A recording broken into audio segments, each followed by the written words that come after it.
بسم الله الرحمن الرحيم الحمد لله وكفى وسلام على عباده الذين اصطفى أما بعد أعوذ بالله من الشيطان الرجيم بسم الله الرحمن الرحيم إن الصلاة تنهى عن الفحشاء والمنكر وقال رسول الله صلى الله عليه وسلم بين العبد وبين الكفر ترك الصلاة صدق اللہ العلی العظیم وصدق رسولہ النبی الکریم۔ کلی گلاب کی تم توڑا نہ کرو، کلی گلاب کی تم توڑا نہ کرو، مذہب اسلام سے منہ موڑا نہ کرو۔ بہت قیمتی ہیں یہ پانچوں وقت کی نمازیں، بہت قیمتی ہیں یہ پانچوں وقت کی نمازیں، خدا کے واسطے ان نمازوں کو کبھی چھوڑا نہ کرو۔ محترم سامعین کرام اور معزز علماء کرام اور حضرات اساتذہ کرام اور ہمارے ساتھیوں، وہ سجدہ روح زمین جس سے کانپ جاتی تھی، وہ سجدہ روح زمین جس سے کانپ جاتی تھی، اسی کو آج ترستے ہیں منبر و محراب۔ حضرات، اللہ تبارک و تعالیٰ کا احسان عظیم ہے کہ حق تعالیٰ نے ہمیں اور آپ کو اس متبرک و منور مجلس میں بیٹھنے کی توفیق عطا فرمائی۔ بہت دنوں سے قلب و جگر میں آرزوئے تمنا تھی کہ آپ حضرات کے روبرو نماز کو موضوع گفتگو بناؤں، اس مقصد کو سامنے رکھ کر لب کشائی جسارت کر رہا ہوں، اور میں اپنے آپ کو بہت ہی خوش نصیب سمجھتا ہوں کہ آپ جیسے معزز و مکرم حضرات کے مابین لب کشائی کا موقع ملا۔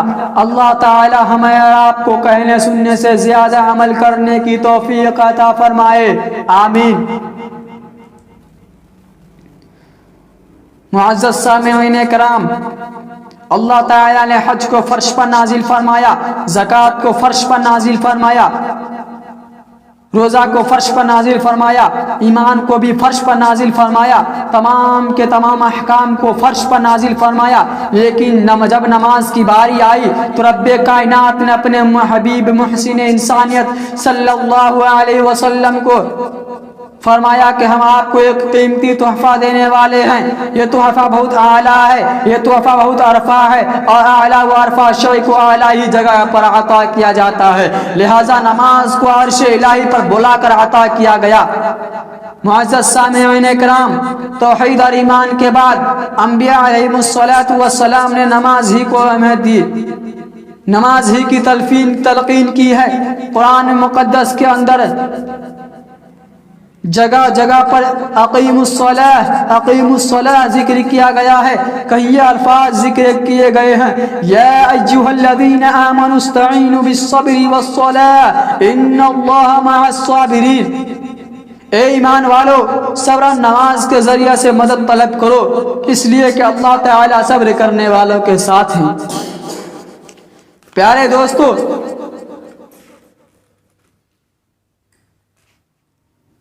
نماز، کوئی متقی نماز کے بغیر متقی نہیں ہو سکتا، کوئی ولی نماز کے بغیر ولی نہیں ہو سکتا، کوئی قطب نماز کے بغیر قطب نہیں ہو سکتا، کوئی ابدال نماز کے بغیر ابدال نہیں ہو سکتا، کوئی پیر نماز کے بغیر پیر نہیں ہو سکتا۔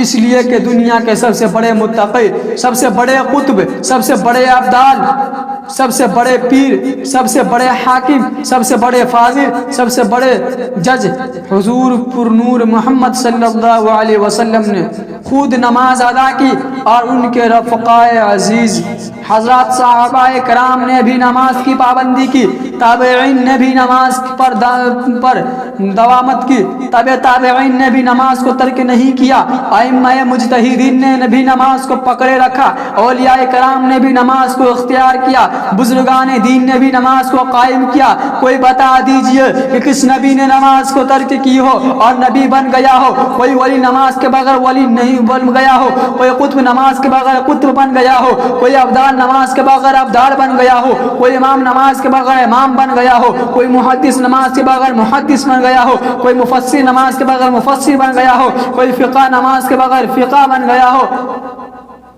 آپ بتا ہی نہیں سکتے، سوائے ایک صحابی کے جنہوں نے زندگی میں کبھی بھی نماز نہیں پڑھی، لیکن پھر بھی وہ جنتی ہیں، جن کا نام نامی اسم گرامی حضرت عمیر بن ثابت رضی اللہ تعالی عنہ ہیں۔ دوستو یہ عمل محبوب عمل ہے. نماز پڑھنے سے قلوب کو نورانیت ملتی ہے، نماز پڑھنے سے دلوں کو تازگی ملتی ہے، نماز پڑھنے سے ایمان و عقائد کو قوت ملتی ہے، نماز پڑھنے سے چہرے پر رونق آتی ہے، نماز پڑھنے سے گھروں میں ترقی ہوتی ہے، نماز پڑھنے سے گھروں میں ترقی ہوتی ہے، نماز پڑھنے سے کاروبار میں برکتیں ہوتی ہے، نماز پڑھنے سے زندگی خوشحال ہو جاتی ہے، نماز پڑھنے سے زندگی آفتاب سے زیادہ روشن ہو جاتا ہے. حضرت جابر رضی اللہ عنہ روایت فرماتے ہیں کہ محسن انسانیت صلی اللہ علیہ وسلم نے ارشاد فرمایا بین العبد و بین الکفر ترک الصلاۃ، بندے اور کفر کے درمیان صرف نماز کا ترک کرنا ہے.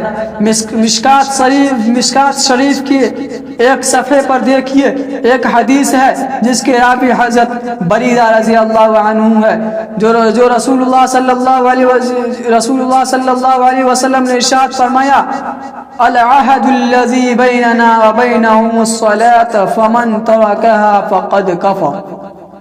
ہمارے منافقین کے درمیان ایک عہد ہے، وہ نماز ہے، پس جس نے اس کو ترک کیا گویا اس نے کفر کیا. حضور پر نور محمد عربی صلی اللہ علیہ وسلم نے دوسری جگہ ارشاد فرمایا من ترک الصلاۃ متعمدا فقد کفر، جس نے جان بوجھ کر نماز کو ترک کیا گویا کہ اس نے کفر کیا. دوستو ان تمام کے تمام احادیث کی روشنی سے نماز کی اہمیت و فضیلت معلوم ہوتی ہے، اور محسن انسانیت صلی اللہ علیہ وسلم نے اپنی آنکھوں کی ٹھنڈک نماز میں بتایا ہے قرۃ عینی فی الصلاۃ، میری آنکھوں کی ٹھنڈک نماز میں ہے.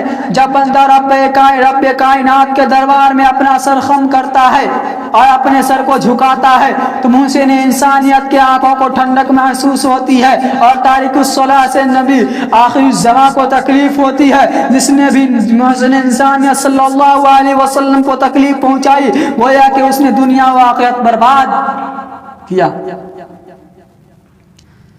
مسلمان بھائیوں، کل قیامت کے دن سب سے پہلے نماز کے بارے میں سوال کیا جائے گا. اس دن کوئی کسی کا پکارنے، اس دن کسی کا پریشان حال نہ ہوگا.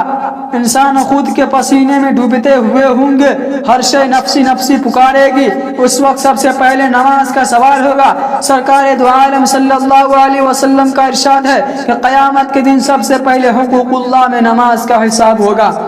اگر نماز درست نکل آئے تو تمام کے تمام اعمال درست ہوں گے، اگر نماز ہی خراب نکلی تو سارے کے سارے اعمال بیکار ہوں گے. جب نماز درست ہوگی تمام کے تمام اعمال قبول ہوں گے، حج بھی قبول ہوگا، زکوٰۃ بھی قبول ہوگی، روزہ بھی قبول ہوگا،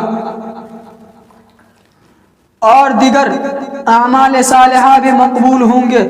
اور اگر نماز قبول اور درست نہ ہوگی تو سختی کے ساتھ امتحان لیا جائے گا. اللہ تعالی ہم سب کا امتحان آسانی سے فرمائے، آمین.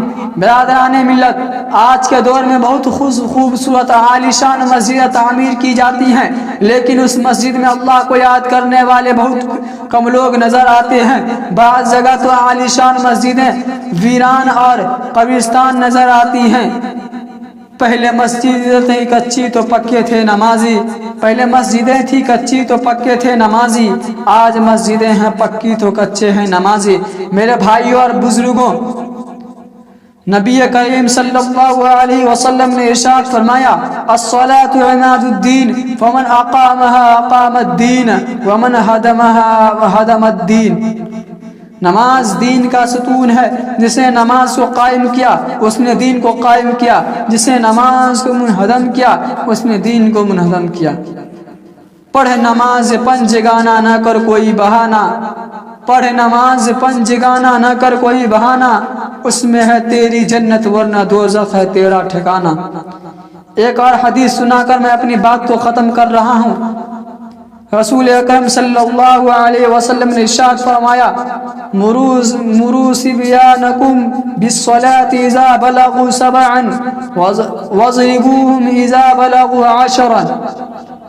تم اپنے بچوں کو نماز پڑھنے کی تاکید کرو جب کہ وہ 7 سال کے ہو جائے، اور ان کی پٹائی کرو جب کہ وہ 10 سال کے ہو جائیں. وآخر دعوانا الحمد لله رب العالمين